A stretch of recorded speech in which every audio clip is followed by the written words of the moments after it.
ফ্যাসিবাদকে যারা প্রকারান্তরে যারা সহযোগিতা করেছে, সেই সমস্ত প্রশাসনের লোক, পুলিশের লোক যারা মুজিব কোড করে আপনার ওসিগিরি করেছে, এসপিগিরি করেছে, ডিসিগিরি করেছে, তারাই প্রমোশন পেয়ে আজকে সচিবালয়ের বিভিন্ন পদে তারা বসে আছে।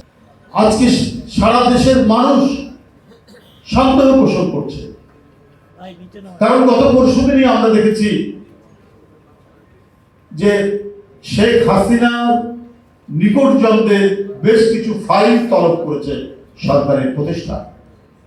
এরপরেই গতকাল এই ধরনের ঘটনা, গত পরশু গভীর রাত্রে ফাইল মানে সেই বিশাল আপনার অগ্নি প্রজ্বলন হলো সচিবালয়ে।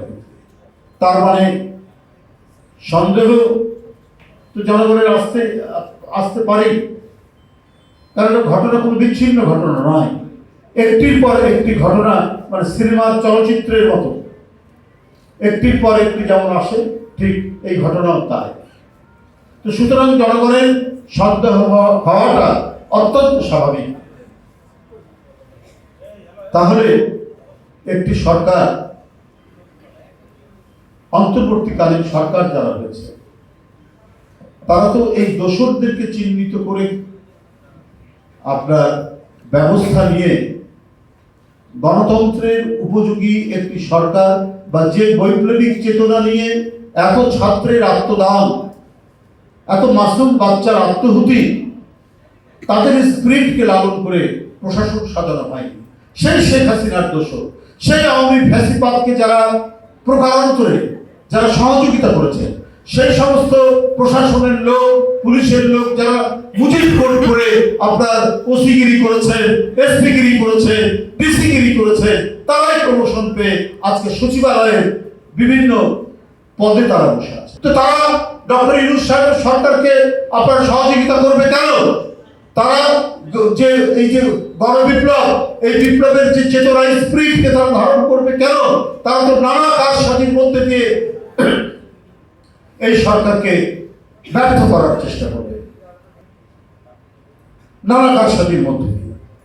আমরা এখন আরেকটি জিনিস দেখতে পাচ্ছি, সেটা হচ্ছে এই যে যারা গণতন্ত্রের জন্য নিরবচ্ছিন্ন এবং ধারাবাহিক আন্দোলন করেছেন, তারা তাদেরকে একজন আরেকজনের বিরুদ্ধে একটা প্রতিপক্ষ তৈরি করা হচ্ছে। কিন্তু অন্তর্বর্তীকালীন সরকার এটা বুঝে হোক না বুঝে হোক সেই প্রতিপক্ষ হওয়ার দিকে যাচ্ছে।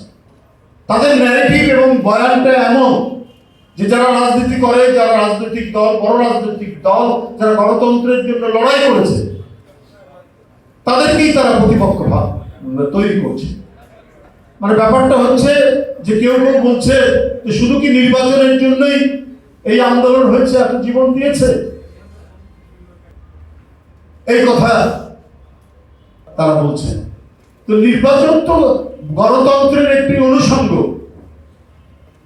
তো এটা যদি একটি অনুষঙ্গ হয়ে থাকে, তা আপনারা ওইটাকে মাইনাস করছেন কেন?